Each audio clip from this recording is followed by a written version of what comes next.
বিসমিল্লাহির রহমানির রহিম। নুরানি পদ্ধতিতে 27 ঘন্টায় কোরআন শিক্ষা এই কোর্সের আজকে 13তম ঘন্টার পাঠ পড়ানো হবে। নুরানি পদ্ধতিতে 27 ঘন্টায় কোরআন শিক্ষা এর মানে হলো এই কোর্সের ভিতরে 27টা ক্লাস হবে, প্রতিটা ক্লাসের স্থায়িত্ব হবে মোটামুটি 1 ঘন্টা। এভাবে 27টা ক্লাসে 27 দিনে 27 ঘন্টায় আমরা ইনশাআল্লাহ আল কোরআন মোটামুটি সহি শুদ্ধভাবে শিখব। আজকে আমাদের পড়ার বিষয়বস্তু হলো গুন্না। এই গুন্নার মধ্যে আজকে আমরা শিখব নুন সাকিন বা তানবিন গুন্না।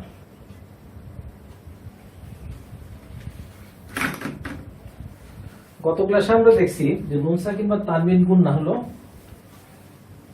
5 প্রকার। একটা হলো যে এই নুন সাকিন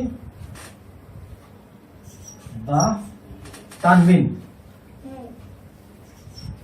নুন সাকিন বা তানবিনের পরের হরফটা যদি বা হয় তাহলে বা হরফটাকে আমরা বলি ইকলবের হরফ, তখন এটাকে মিম দ্বারা পরিবর্তন করে পড়তে হয়।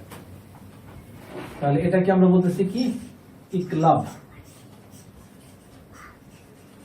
নুন সাকিন বা তানবিনের পরের হরফটা যদি বা হয় তাহলে বাকে মিম দ্বারা পরিবর্তন করে পড়তে হবে। আমরা আল কোরআন পড়তে গিয়ে দেখবো যে এখানে এরকম ছোট করে সুবিধা করার জন্য, ছোট করে একটা ভুল না করে, কেউ যেন ভুল না করে, যেন ছোট করে সব করার সুবিধা, কিন্তু ছোট করে একটা তখন নাম হয়ে যায়। তো কি করতে হবে, নুন সাকিন বা তানবিনের পরবর্তী যদি বা হয় তাহলে মিম দ্বারা পরিবর্তন করে গুণায় করে পড়তে হবে। এটা থাকি না, মিমটা থাকি, মিমটা থাকি, কারণ সকলে তো বুঝে না। 2 নম্বর হলো ইকলাবের পরে হলো ঈদগামে বা গুণা। ঈদগামে চলো না, ঈদগামে বা গুণা। ঈদগামে বা গুণা হলো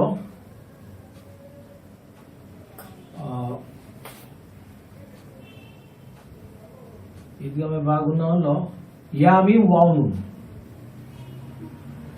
ইয়া মিম ওয়াও নুন, ইয়া মিম ওয়াও নুন। এই 4টা হরফ হলো ঈদগামে বা গুনার হরফ, ইয়া মিম ওয়াও নুন। যদি নুন সাকিন বা তানবিনের পর হরফ যদি ঈদগামে বা গুনার 4 হরফের যে কোনো হরফ হয় তাহলে মিম জমিতে হবে, তাহলে গুণা করে পড়তে হবে। প্রথমটা হলো মিম বাকে মিম দ্বারা পরিবর্তন করে পড়তে হবে, এবং ঈদগামে বা গুনার হরফ 4টা, ইয়া মিম ওয়াও নুন। এই 4টা হরফের কোন হরফ থাকলে তখন গুণা করে পড়তে হবে। 3 নম্বর হলো ঈদগামে বেলা গুন্না।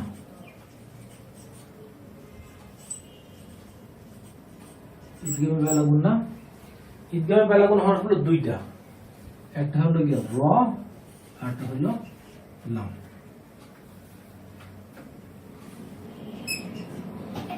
অর্থাৎ নুন সাকিন বা তানবিনের পর হরফটা যদি র হয় অথবা লাম হয় তাহলে কি করতে হবে, গুন্না ছাড়া করতে হবে, এটা গুন্না করা যাবে না। 4 নম্বর হলো ইজহার।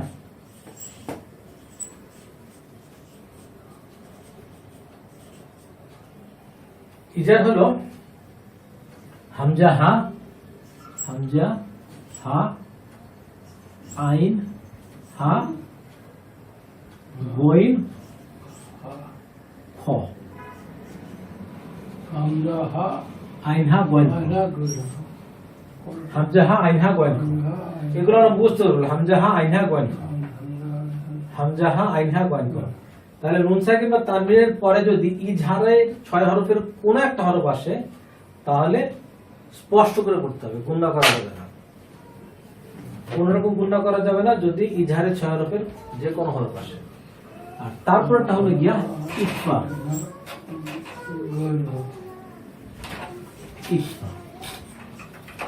ইকফার হরফ হলো 15টা।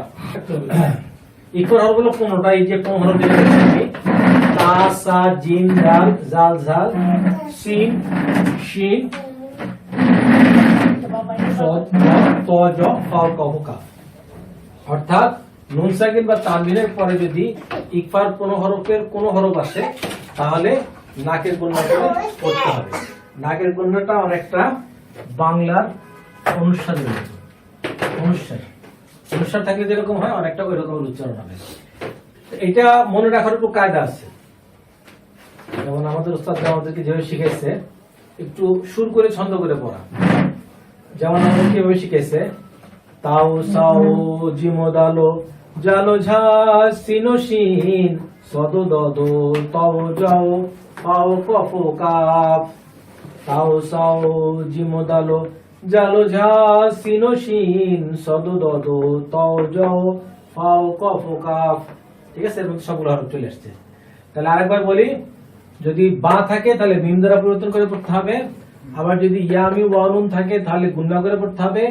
রলাম থাকলে কোনো গুণনা করা যাবে না। আবার হামজা হা আইন হা কয়েন খ এই যার 6 হরফে কোন হরফ থাকলে কোনো গুণনা করা যাবে না। আর ইফার কোন হরফ থাকলে নাকে গুণনা হবে। এই হলো মোটামুটি জিনিসটা। এখন আমরা প্রজেক্টের মাধ্যমে পড়ালেখা দেখব। আচ্ছা, আমরা আমাদের পাঠে একটু মন দেই। এখানে আছে মা, যেটা আমরা গতদিনও পড়ছি, আবারও পড়বো। এভাবে একই পড়া বারবার পড়তে পড়তে আমরা এগুলোকে আত্মস্থ করবো, পড়বো, রিভিশন দিব, তাতে আমাদের এগুলো আমাদের মানে মনে থাকবে। মাদ মানে টেনে পড়া। মাদ 3 প্রকার: একালিফ মাদ, তিনালিফ মাদ ও চারালিফ মাদ। একালিফ পরিমাণ টেনে পড়াকে একালিফ মাদ বলে, তিনালিফ পরিমাণ টেনে পড়াকে তিনালিফ মাদ বলে, চারালিফ পরিমাণ টেনে পড়াকে চারালিফ মাদ বলে। একটু উপরের দিকে উঠাও। বাংলা ও আরবি উচ্চারণের চিহ্নের ব্যবহার, রিভিশন। মানে এর আগে একবার পড়ছি, এখন যেটা পড়তেছি এটা হলো রিভিশন। চিহ্ন কিরকম? এরকম যদি একটা টান থাকে বাংলা উচ্চারণের মধ্যে তাহলে বুঝবো যে একালিফ পরিমাণ টেনে পড়তে হবে। যদি বাংলা উচ্চারণের মধ্যে এরকম 3টা টান থাকে তো বুঝবো 3 আলিফ পরিমাণ টেনে পড়তে হবে। বাংলা উচ্চারণের মধ্যে যদি এরকম 4টা টান থাকে তো বুঝবো 4 আলিফ পরিমাণ টেনে পড়তে হবে। আচ্ছা, আর বাংলা উচ্চারণের মধ্যে যদি একটা এরকম প্যাচ থাকে তো বুঝবো যে এখানে গুণনা করতে হবে, অর্থাৎ গুনগুন করে পড়তে হবে। আর বাংলা উচ্চারণের মধ্যে যদি এরকম 2টা প্যাচ থাকে পাশাপাশি তাহলে বুঝবো এখানে নাকের গুণনা হবে। আর আরবি যে লেখা আছে তার মধ্যে যদি এরকম চিকন চিহ্ন থাকে তার মানে এখানে 3 আলিফ মাদ পড়তে হবে। আবার আরবি পড়ার মধ্যে যদি এরকম মোটা চিহ্ন থাকে তাহলে আমরা বুঝবো এখানে 4 আলিফ মাদ পড়তে হবে। পরের পেজে যাও। আচ্ছা, আমরা একটু আগে যেটা পড়ে আসছি সেটা এখানে আছে। নুন সাকিন বা তানবিন পড়ার নিয়ম 5টি। হ্যাঁ, এটা হলো টাইপে মানে হলো ইকলাবের হরফ। একটু আগে আমরা পড়ে আসছি যে নুন সাকিন বা তানবিনের পরের হরফটা যদি বা হয় তাহলে মিম দ্বারা পরিবর্তন করে পড়তে হবে। সে কথাটা এখানে লেখা আছে। নুন সাকিন বা তানবিনের বামে এ টাইপ হরফ বা থাকলে নুন সাকিন বা তানবিনকে মিম দ্বারা পরিবর্তন করে পড়তে হবে। এখানে একটা উদাহরণ আছে, যেমন এখানে নুনের মধ্যে একটা সাকিন আছে, নুন সাকিন, তাহলে নুন সাকিনের পর হরফটা কি? বা। তাহলে মিম দ্বারা পরিবর্তন করতে হবে। তাহলে কিরকম হবে? মিম বাদি। যদি কেউ বলে মিন বাদি তো তারটা ভুল হয়েছে। কি পড়তে হবে? মিম বাদি। এটা যেন কেউ ভুল না করে এজন্য সব কোরআন শরীফের মধ্যে এখানে ছোট্ট করে একটা মিম লেখা থাকে, যেটা আমরা ভুল না করি। তাহলে কিভাবে পড়বো? মিম বাদি বাদি মিম বাদি। আচ্ছা, এরপর এখানে আছে কি? এখানে আছে এটা কি? 2টা পেশ আছে। 2টা পেশে আমরা কি বলি? তানবিন বলি, তাই না? তানবিন। তো তানবিনের পরে কি আছে? বা আছে। তাহলে মিম দ্বারা পরিবর্তন করে পড়তে হবে। তাহলে কি হবে?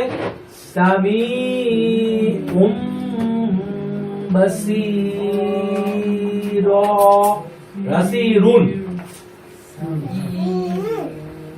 সামিউম বাসীরুন। সামিউম বাসীরুন। ঠিক আছে, মা বলো।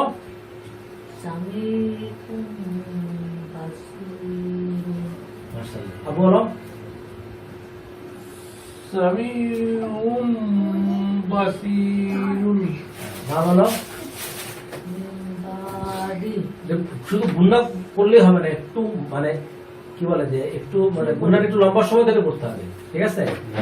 মিম বাদি মানে গুণাটা একটু লম্বা সময় ধরে করতে হবে, একবারে সংক্ষিপ্ত করে ফেললে হবে না।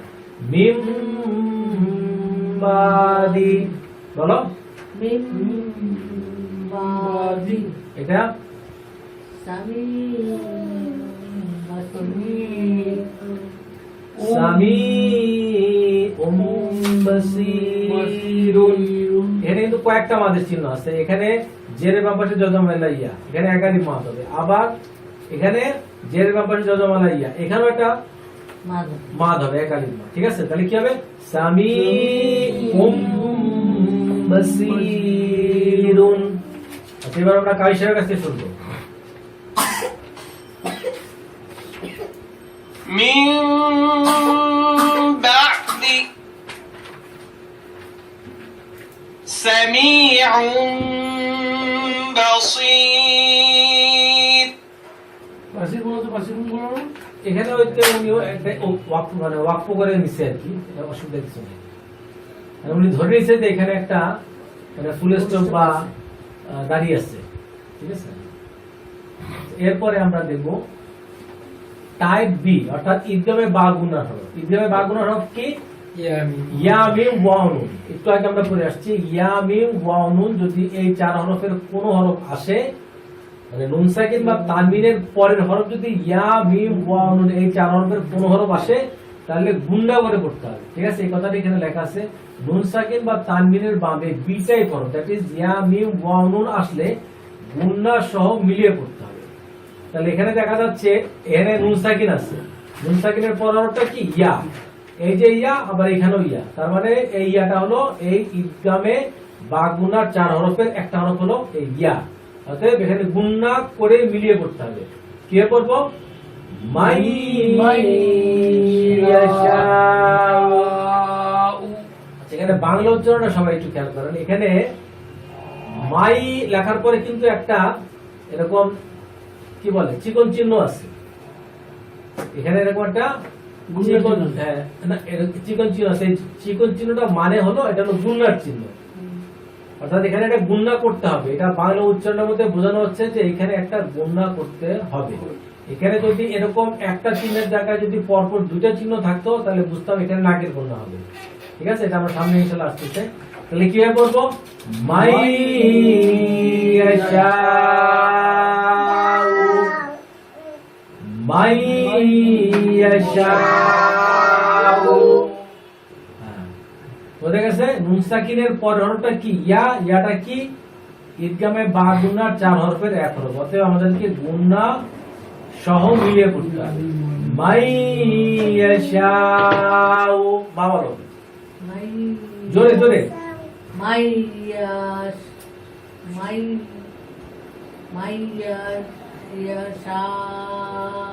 গুণাটা হচ্ছে না তো। মাই ইয়াশাউ। হ্যাঁ, বুঝতে পারছি। তোমার তো হয়নি, মা আবার বলো। হ্যাঁ, হয়েছে মোটামুটি। তাহলে এবার কার সামনে থেকে শুনি। من يشاء। আচ্ছা, এরপর আমরা দেখি সি টাইপ হরফ। সি টাইপ হরফ হলো ঈদগামে বেলা গুণার হরফ। নুন সাকিন বা তানবিনের পরে সি টাইপ হরফ র অথবা লাম আসলে গুণনা ছাড়া মিলিয়ে পড়তে হবে। আবার বলতেছি, নুন সাকিন বা তানবিনের বামে সি টাইপ হরফ র অথবা লাম আসলে গুণনা ছাড়া মিলিয়ে পড়তে হবে। যেমন এখানে নুন সাকিন আছে, নুন সাকিনের পর হরফটা কি? র, এই যে বক্স করে দেখা হয়েছে, তাহলে এ র এখানেও আছে। হ্যাঁ, তাহলে এখানে কোনো গুণনা হবে না, এটা খেয়াল রাখতে হবে। মির রব্বিকা। মাশাআল্লাহ, মির রব্বিকা। যদি এভাবে বলি মির রব্বিকা, তার মানে আমার ভুল হয়েছে, এখানে গুণনা হবে না। মির রব্বিকা, মির রব্বিকা, মির রব্বিকা, এখানে কোনো গুণনা হবে না। এখানে গুণনা ছাড়া মিলিয়ে পড়তে হবে। মির রব্বিকা। উপরে তোমার একটু আমি এখানে কথাটা বলছে গুণনা ছাড়া মিলিয়ে পড়তে হবে। কারি সাহেবের থেকে শুনি। من ربك। আবার من ربك আর উপরে ওঠো। ডি টাইপ হরফ ইকফা গুন্না। নুন সাকিন বা তানবিনের বামে ডি টাইপ হরফ, ঠিক আছে? ডি টাইপ হরফ কি? হামজা হা হামজা হা আইন হা গয়েন খ। গায়ন খ হামজা হা আইন হা গয়েন খ। হামজা হা আইন হা গয়েন খ, এটা মুখস্থ করে ফেলতে হবে। হামজা হা আইন হা গয়েন খ। ডি টাইপ হরফে কোন হরফ আসলে গুণনা ছাড়া স্পষ্ট করে পড়তে হবে। এখানে আমরা দেখতেছি নুন সাকিনের পর হরফটা কি? আইন। আইন হলো এই 6 হরফের এক হরফ। এই যেখানে আইনকে বক্স করে দেখানো আছে, এখানেও আইনকে বক্স করে দেখানো আছে। অতএব এখানে কোনো গুণনা হবে না, স্পষ্ট হবে। তাহলে কিভাবে পড়বো? আন আমতা আন আমতা, আন আমতা, আন আমতা। আর এখানে যে একটা কমা দেওয়া আছে, এই কমা দিয়ে বোঝানো হচ্ছে যে এটা কিন্তু আলিফ না, এটা আইন। বাংলা উচ্চারণে এটা বোঝানো হচ্ছে যে এটা আইন, এই জন্য এখানে একটা কমা দেওয়া হয়েছে। আর যদি কমাটা না থাকতো তাহলে বুঝতাম কি এটা আলিফ। আচ্ছা, তো কি হয়েছে?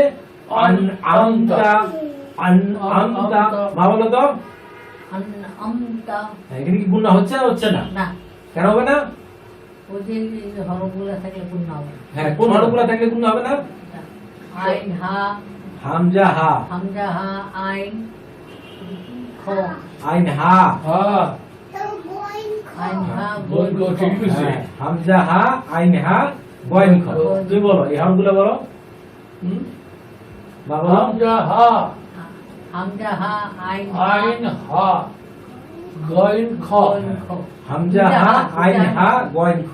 দুইটা হা, হ্যাঁ, হামজা হা মানে হা তো দুইটা আছে, ঠিক আছে? এটাও হা, এটাও হা, এটাও হা, এটাও হা। হামজা হা, আইন হা, গয়েন খ। হামজা হা আইন হা গায়ন খ হামজা হা, আইন হা, গয়েন খ। তাহলে এইটাও আইন, এইটাও আইন। তার মানে আইন হলো এই 6 জনের একজন। অতএব এই 6 জনের একজন যদি থাকে নুন সাকিন বা তানবিনের বামে, তাহলে গুণনা হবে না। এই জন্য আনামতাটা কি হবে? আন আমতা এটা কিন্তু আমরা সূরা ফাতিহার মধ্যে প্রতিদিন পড়তেছি, আন আমতা আলাইহিম গয়রিল মাগদুবি আলাইহিম, ঠিক আছে? ওই আনামটা কিন্তু ওইখান থেকে আসছে, আন আমতা। এটা কার সাহেবের কাছ থেকে শুনি।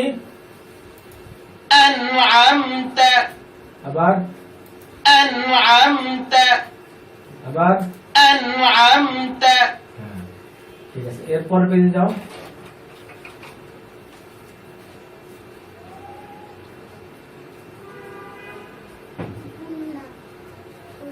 এরপরে আছে হলো নুন সাকিন বা তানবিনের বামে ই টাইপ হরফ। ই টাইপ হরফ মানে হলো ইকফার হরফ। ইকফার কোন হরফ আসলে নুন সাকিন বা তানবিনকে নাকের ভিতরে লুকিয়ে গুণনা সহ পড়তে হবে। আবার বলছি, নুন সাকিন বা তানবিনের বামে ই টাইপ হরফ। ই টাইপ হরফ মানে হলো এই ইকফার হরফকে বোঝানো হয়েছে।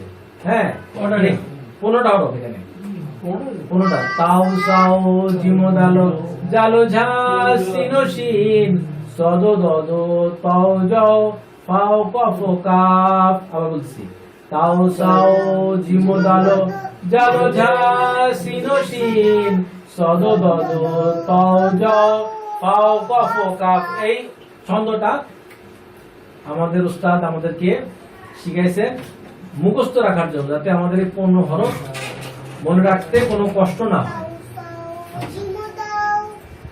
এখন কি আসছে? নুন সাকিন বা তানবিনের বামে ই টাইপ হরফ, অর্থাৎ ই কোন হরফের কোন হরফ আসলে নুন সাকিন বা তানবিনকে নাকের ভিতরে ঢুকিয়ে গুণনা সহ পড়তে হবে। তাওসাফ জালো ঝালো সিনোশিন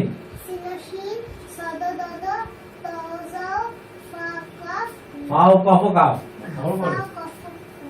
আচ্ছা, এখন এখানে দেখি এই যে একটা নুন সাকিন আছে, তার হরফ পাশের হরফটা কি? কাফ, ঠিক আছে? তো এই কাফ আবার এখানেও আছে, এখানেও কাফ, এখানেও কাফ। তার মানে এই কাফটা হলো ইকফার 15 হরফের একটা হরফ, ঠিক আছে?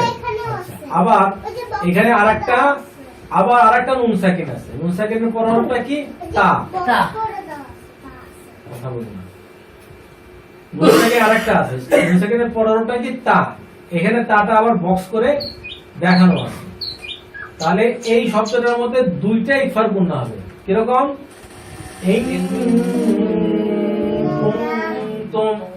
আচ্ছা, বাংলাতেও কিন্তু এই যে পরপর দুইটা যে চিকন চিহ্ন আছে, এ থেকে আমরা বুঝতেছি এখানে কি হবে, ইকফার গুণনা হবে, নাকের গুণনা। ওই যে অনুসারকে বোঝানো হচ্ছে। ইং কুনতুম, ইং কুনতুম, ইং কুনতুম। ইনের জায়গা হচ্ছে ইন। হ্যাঁ, হওয়ার কথা ইন। মনে করলাম যে ইকফার গুণনা বলে কিছু নাই, তাহলে হওয়ার কথা কি ছিল? ইন।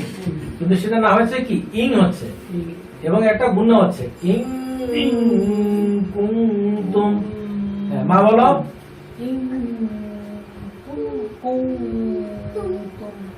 আবার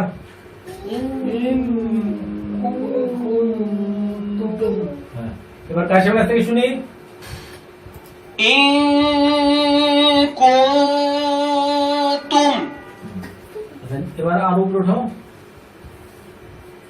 আচ্ছা, এবার আমরা একটু শুনি সাক্তা।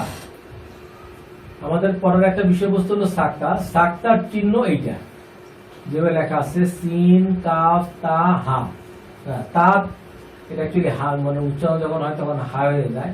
আচ্ছা, সাক্তার চিহ্ন থাকলে সাক্তা করতে হবে। সাক্তা মানে কি?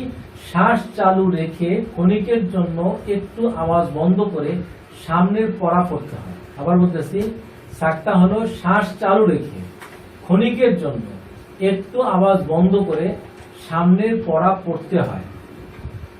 ঠিক আছে, আমরা এটা সরাসরি আগে কারি সাহেবের কাছ থেকে শুনবো। হ্যাঁ, কারি সাহেবের কাছ থেকে শুনি। من مرقدنا هذا আবার عوجا قيما আবার শুনি।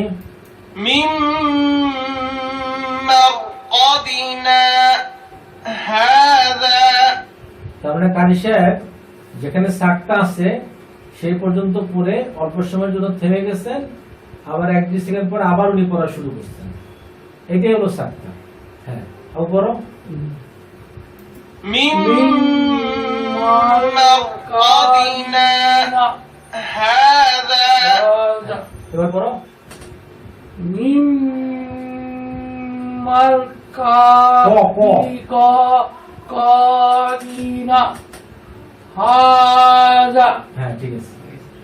বা পড়ো। মিম মারকদিনা হাজা। মাশাআল্লাহ, হয়েছে। তারপরে এটা পড়ো। হাজা হ্যাঁ, এওয়া জান ওয়ামান হচ্ছে না। ইওয়াজান, ওই ঈমান। ইওয়াজান হ্যাঁ, ওই ঈমান, ওই ঈমান। ইমান আবার বলো। Eugen ইওয়াজান, you ইওয়াজান, ইওয়াজান। ইওয়াও না, ইওয়াজান। সরি ইওয়াজান।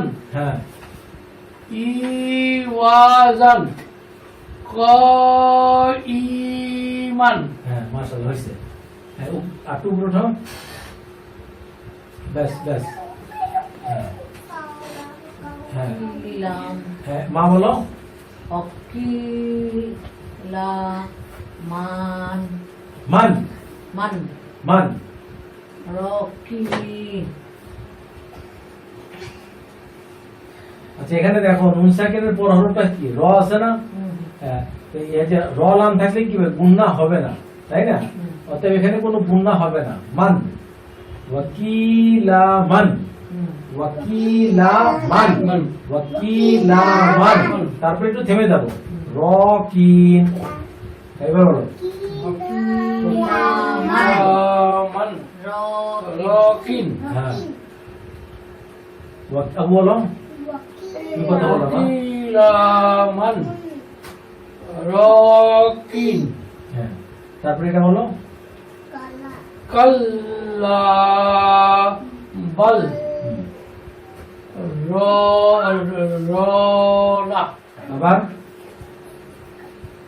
কাল্লা কাল্লা কাল্লা কাল্লা কাল্লা কাল্লা বল হ্যাঁ হ্যাঁ রনা রনা আবার কাল্লা বল রনা মাশাআল্লাহ সুন্দর হয়েছে এবার গাড়ি সেবা থেকে শুনবো وقيل من راق এটা আপনি সাকিন করছেন অসুবিধা নেই এবার এটা বলো সেকেন্ড স্টপ كلا بل ران ঠিক আছে আর উপর উঠো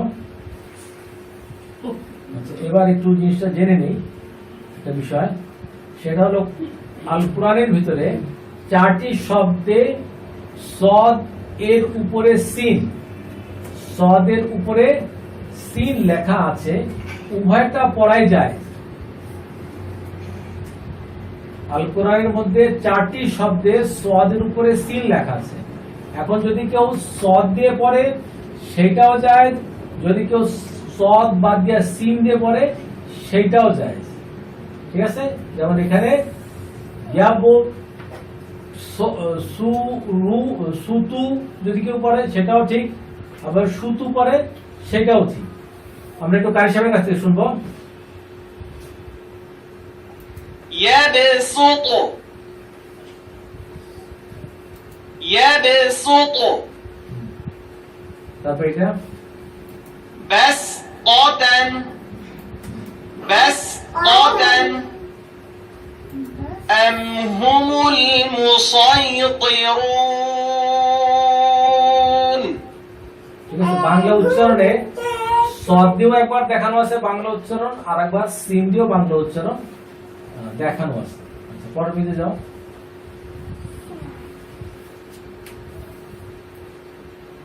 আর একটু উপরে উঠো ব্যাস আচ্ছা এখন আমাদের পড়ার বিষয়বস্তু হলো গোলতা এটি একটি গুরুত্বপূর্ণ অধ্যায় এই গোলতা কোরআনের ভিতরে ব্যবহার প্রচুর রয়েছে এটা জানা অবশ্যই দরকার কখন এই গোলতা হা হয়ে যায় আবার কখন গোলতা তাই থেকে যায় কিন্তু লম্বা তাতে থামলে কখনো হা হয় না ঠিক আছে তাই এখানে আমরা যদি উদাহরণগুলো দেখি এই যে গোলতা অর্থাৎ গোলতার ভিতর থেকে কিন্তু আমি এই নখটা যদি সরাই ফেলি তাহলে কিন্তু অ্যাকচুয়ালি এটা হার মতোই দেখায় তো এরকম যদি আসে আল কোরআনের ভিতরে তাহলে এখানে হাই সাকিন করে পড়তে হবে শব্দের শেষে গোলতা থাকলে থামলে হা পড়তে হবে ঠিক আছে যেমন এখানে গোলতা না পড়ে আমাকে হা পড়তে হবে এখানে গোলতা না পড়ে এখানে হা পড়তে হবে এখানে গোলতা না পড়ে এখানে হা পড়তে হবে এখানে এরকম গোলতা না পড়ে হা পড়তে হবে কিন্তু যদি এরকম গোলতা না থাকে যদি এই ধরনের তা থাকে তাহলে এইটা কখনোই হা হবে না আমরা প্রথমে কারি সাহেবের থেকে শুনি ممددة مقصدة لمزة ملحطمة বোঝা গেছে যে গোলতাটা কারি সাহেব হা উচ্চারণ করে পড়তেছে এবার পড়াবো বলো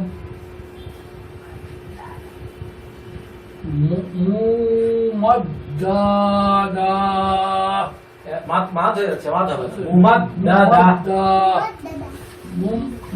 মুমাদ্দাদা মুমাদ্দাদা মুমাদ্দাদা মুমাদ্দাদা মুমাদ্দাদা মুমাদ্দাদা এই ইয়ে হয়ে যাচ্ছে মাথাটা যেন ছাড় করতেছে মুমাদ্দাদা মাইটা বলো মুসাদ্দা মু মু এখানে একটা কথা বলে নেই সেটা হলো হামজা যদি এরকম মানে সোজা কথা ওয়ার উপর যদি এরকম একটা হামজা থাকে তাহলে বুঝতে হবে যে এই হরফটা ওয়াও না এই হরফটা কি আলিফ এই হরফটা হলো হামজা আমরা মানে ওয়াওয়ের মাথার উপরে হামজা আছে তার মানে এই হরফটা ওয়াও না এই হরফটার নাম হলো হামজা ঠিক আছে লিখিত করা হবে মু সদা এর একটু ধাক্কার মতো হবে মু সদা মু সদা soda, মাইটা বলো limada, কি na lumada,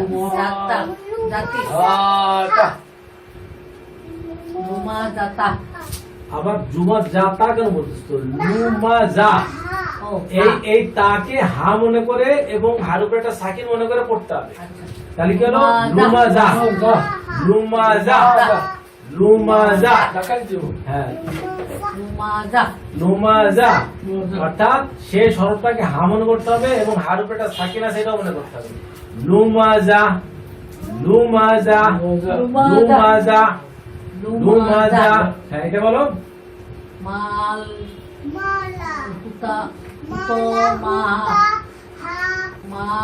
mal, puto, মিম ধরছে কারে লামে ধরছে মাল mal, হ্যাঁ তারপরে puto, উত ঠিক আছে এই পর্যন্ত ঠিক আছে তারপরে ma, মা এই গোলতা আছে না এই গোলতাকে মনে করতে হবে এটা গোলতা না এটা হলো হা এবং তার উপরে সাকিন আছে এটা মনে করে নিতে হবে তাহলে কি হলো মাল্লু হুতমা মাল্লু হুতমা মাল্লু হুতমা মাল্লু হুতমা মাল্লু হুতমা ঠিক আছে মাল্লু হুতমা এবার কার সাথে থেকে শুনবো ممددة مؤصدة لمزة ملحطمة তারপরে এটা বলো মা বলো rodia, ঠিকই আছে আবার বলো rodia, রদিয়া রদিয়া রদিয়া রর উপরে জবর জবর পাশে খালি একালি মার রদিয়া রদিয়া তারপরে na, না nadu, না রুন নারুন ami,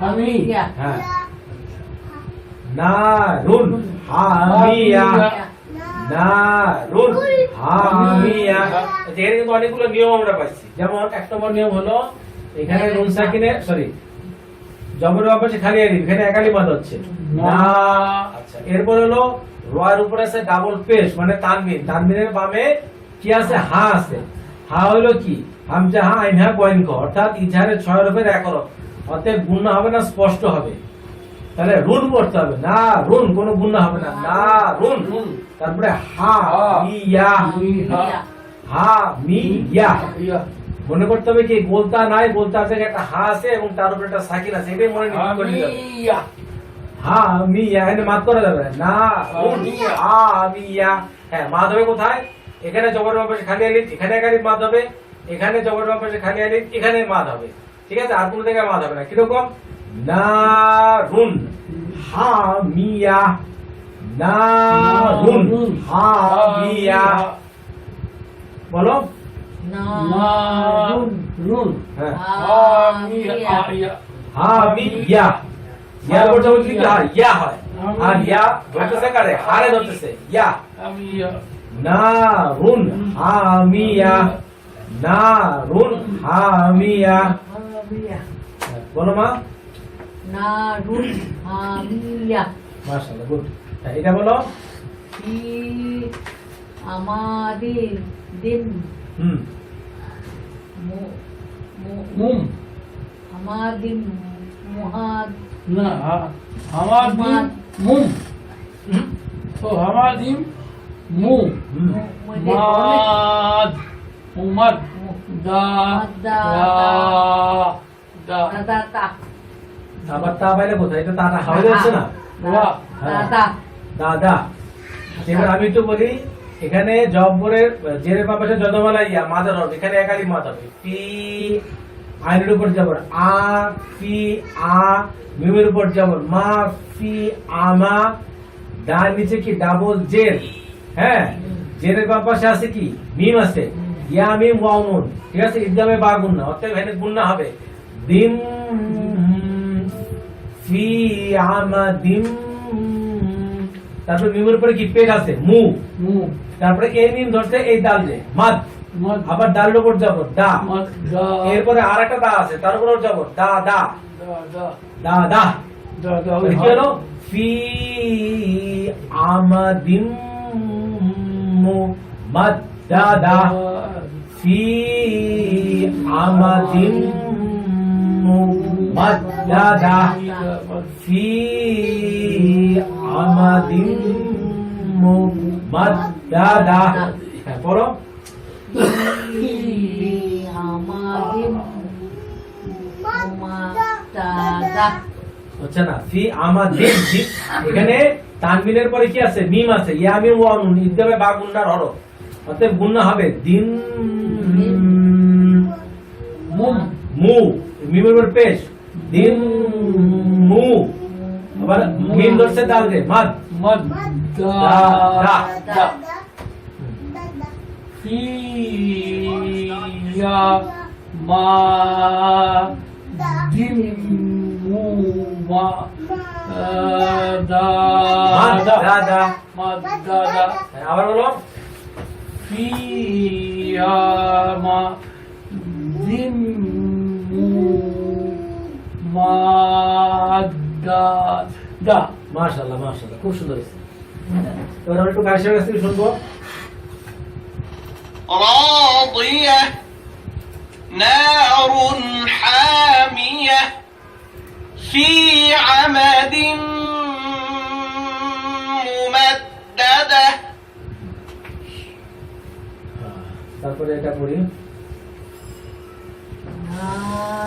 নারুল্লাহি ফিল মুকদাত মু কদা না না এটা একারে দিও হ্যাঁ একারে মাদ না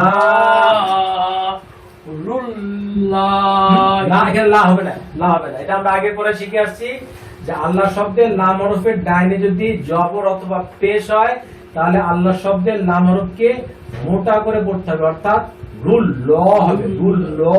না না রুল্লাহ লা হবে না, রুল রুল লা হবে না, রুল ল। ও সরি না রুল্লাহ হি হিল হ্যাঁ মুকদা কদ্দা মু কদা ছেড়ে দিও মু কদা। আরে মুটা যে পড়ছি এখানে একালি পাঁচ হবে, যেহেতু পেশের পাশে দাদা বলা ওয়াও, তাহলে কি হলো না ল হিল মু কদা কদ্দা নারুল্লাহি মুওয়াদা। তারপরে আল করি আহ, এই তাকে গোলটাকে হায় সাকির মনে করে পড়তে হবে। আল করিয়া, একটা সূরার শুরুতে এই আয়াতটা আছে আল করিয়া, আল করিয়া। মা বলো আল করিয়া আল করিয়া। তারপর বইটা বলো মাল করিয়া মাল করিয়া, মাল করিয়া, মাল করিয়া। এবার কার সাথে শুনবো نار الله الموقدة القارعة ما القارعة এবার এটা আমরা নিজেরা বলবো। অপরো ওমা রকামাল করিয়া। মাশাআল্লাহ মাশাআল্লাহ, খুবই সুন্দর হয়েছে। নেক্সট তো একটা তো হয়ে গেছে। মা বলো মা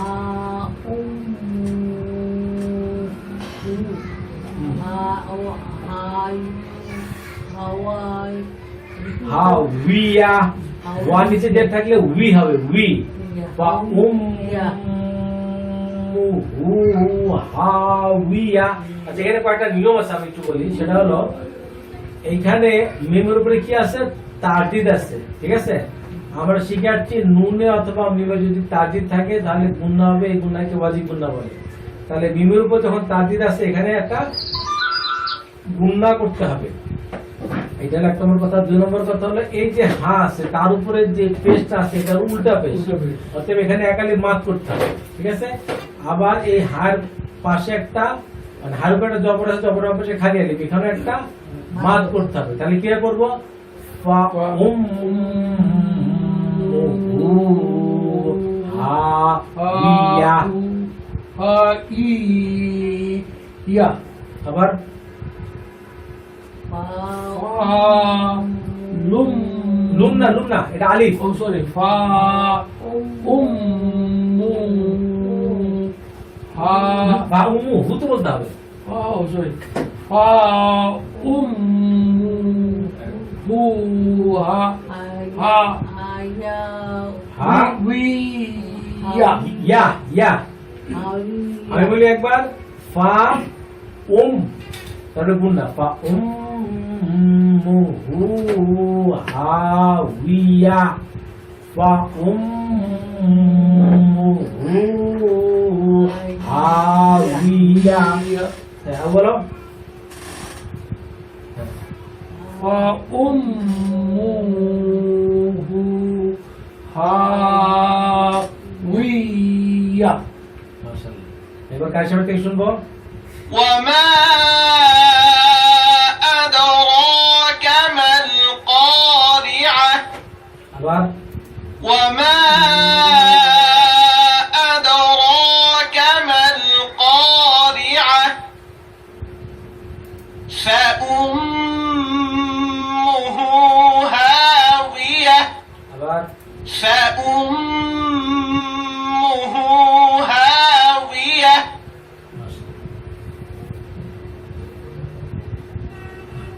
আচ্ছা এবার একটু খেয়াল করি, একটু নিয়ম শিখবো আমরা। সাকিন ও তারদিদ পাশাপাশি থাকলে পড়া নিয়ম, সাকিনওয়ালা হরফের পরে তারদিদওয়ালা হরফ থাকলে সাকিনওয়ালা হরফ বাদ দিয়ে তারদিদওয়ালা হরফ পড়তে হয়, ঠিক আছে। যেমন এখানে বলবো, একটু নিয়মটা আমি বলে শেষ করি।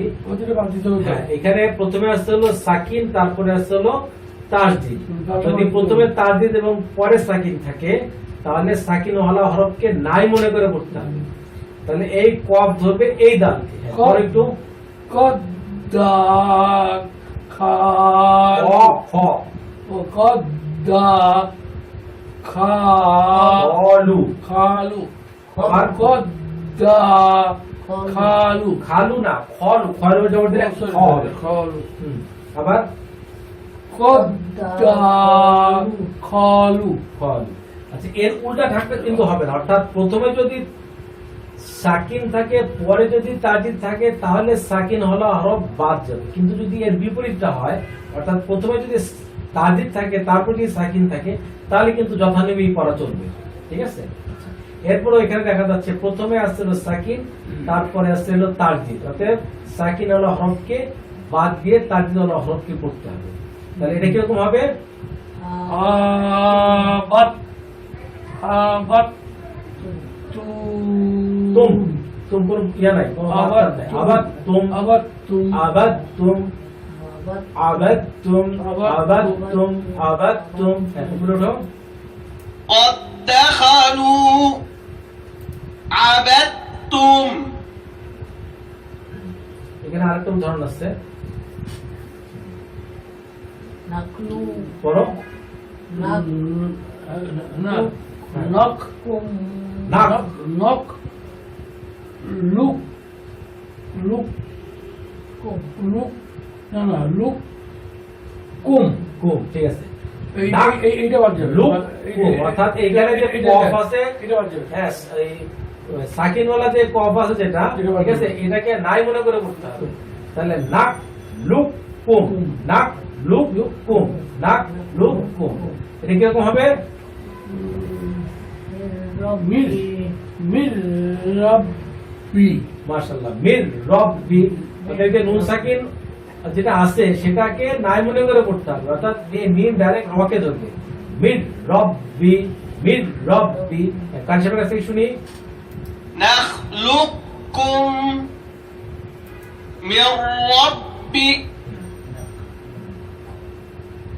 আচ্ছা, এখানে একটা কনফিউশন মাঝে মাঝে আমাদের মধ্যে চলে আসে। ব্যাস ব্যাস, যেমন এখানে দুটো হলো পাশাপাশি, ঠিক আছে, দেখতে অনেকটা একই রকম লাগে, ঠিক আছে। এটা খেয়াল করতে হবে যে কোনটা খালি, মানে কোনটা হলো ফা আর কোনটা হলো আইন বা মানে গইন, কোনটা ফা আর কোনটা গইন। গইন এবং ফা হরফ শব্দের মাঝে আসলে গইনের পেট কালি দ্বারা ভরা থাকবে, অর্থাৎ যেটা কালি দ্বারা ভরা সেটা হলো গিয়া গইন। গইন। এটা আমাদের মনে রাখার জন্য বলা হচ্ছে। গইন এবং ফা হরফ শব্দের মাঝে আসলে গইনের পেট কালি দ্বারা ভরা থাকবে এবং ফায়ের পেট খালি থাকবে, অর্থাৎ যেটার পেট খালি এটা হলো ফা আর যেটা পেট ভরা এটা হলো গইন। দুটোর মধ্যে কিন্তু একটা নক্তা আছে, এজন্য কনফিউশন চলে আসে। অর্থাৎ যেটার পেট ভরা এটা হলো গইন আর যেটার পেট খালি এটা হলো ফা। তারপর উঠো। আচ্ছা, আরো তাসদীদ এবং জজমের ডাইনে হরকত ছাড়া যেসব হরফ থাকে তা পড়া যায় না। তাসদীদ এবং জজমের ডাইনে হরকত ছাড়া যেসব হরফ থাকে তা পড়া যায় না। একটু উপরে ওঠো, এটাই দেখো। এই যে অনেকগুলা হরফ আছে যেগুলো আসছে ঠিকই কিন্তু কোনো উচ্চারণের মধ্যে আসেনি। যেমন মিমের পাশে একটা আলিফ আছে, সেই আলিফটা কি খালি আলিফ, অর্থাৎ এর মধ্যে কোনো জের জবর পেশ কিচ্ছু নাই। আর যেই হরফের মধ্যে কোনো জের জবর পেশ নাই সেগুলা লেখার মধ্যে আসবে কিন্তু উচ্চারণের মধ্যে আসবে না। যেমন এই যে একটা আলিফ আছে, এই আলিফটা লেখার মধ্যে আসছে কিন্তু উচ্চারণের মধ্যে আসবে না, ঠিক আছে। আবার এখানে আবার একটা মিমের সাথে আলিফ আছে, এই আলিফটাও কিরকম লেখার মধ্যে আসছে কিন্তু উচ্চারণের মধ্যে আসে না, ঠিক আছে। হ্যাঁ, বলতে পারো যে মিম জবর উপরে খালি, হ্যাঁ সেটা বলতে পারি, কিন্তু যদি এই আলিফের উপর যদি কোনো জবর থাকতো তাহলে আ হইতো, আলিফের নিচে জের থাকলে ই হইতো, আলিফের উপরে পেশ থাকলে উ হইতো, কিন্তু এই আলিফটা কিন্তু উচ্চারণের মধ্যে আসেনি। আবার যদি বলি এই আলিফটাও উচ্চারণের মধ্যে আসে নাই। আবার এখানে যে একটা আলিফ আছে এই আলিফটাও উচ্চারণের মধ্যে আসে নাই। আবার এটার মধ্যে এই আলিফটা উচ্চারণের মধ্যে আসে নাই। আবার এখানে এই আলিফটা উচ্চারণের মধ্যে আসে নাই। এখানে এই আলিফটা উচ্চারণের মধ্যে আসে নাই, ঠিক আছে। এখানে এই আলিফটা উচ্চারণের মধ্যে আসে নাই। এটা কি লাম, এই লামটাও কিন্তু উচ্চারণের মধ্যে আসে নাই। সোজা কথা হলো যে সমস্ত হরফ হরকতের ডানে বামে তাসদীদের ডানে বামে থাকে কিন্তু যেটার মধ্যে কোনো জের জবর পেশ তাসদীদ জজম কিছুই থাকে না, সেগুলো লেখার মধ্যে আসবে কিন্তু উচ্চারণের মধ্যে আসবে না। তো নুরানি পদ্ধতিতে 27 ঘন্টায় কোরআন শিক্ষা, এই বইটা বাংলাদেশের বিভিন্ন বইয়ের দোকানে পাওয়া যায়। আমার এখানে একটা হটলাইন নম্বর দেওয়া আছে, এই নম্বরে ফোন করলে বইটা হোম ডেলিভারি দেওয়া হয়। বইটার মূল্য হলো 200 টাকা। আবার ভারতের পাঠকেরা এই নম্বরে ফোন করে বাড়ি বসে হোম ডেলিভারি নিতে পারেন। ভারতের বইটার দাম হলো 170 রুপি। আর যারা ডাউনলোড করতে চান তারা www.quranimishra.com এই ওয়েবসাইট থেকে বইটা ফ্রি ডাউনলোড করতে পারেন। আর যারা অ্যান্ড্রয়েড মোবাইল ব্যবহার করেন তারা চলে গিয়ে বাংলা কোরআন লিখে সার্চ দিলে পরে 12-14 নম্বরে এই বইটা পেয়ে যাবেন, আপনারা সেখান থেকে ফ্রি ডাউনলোড করতে পারবেন। তো আজকের মতো পাঠ এখানেই শেষ, আবার আগামী দিন আবার দেখা হবে। সালাম।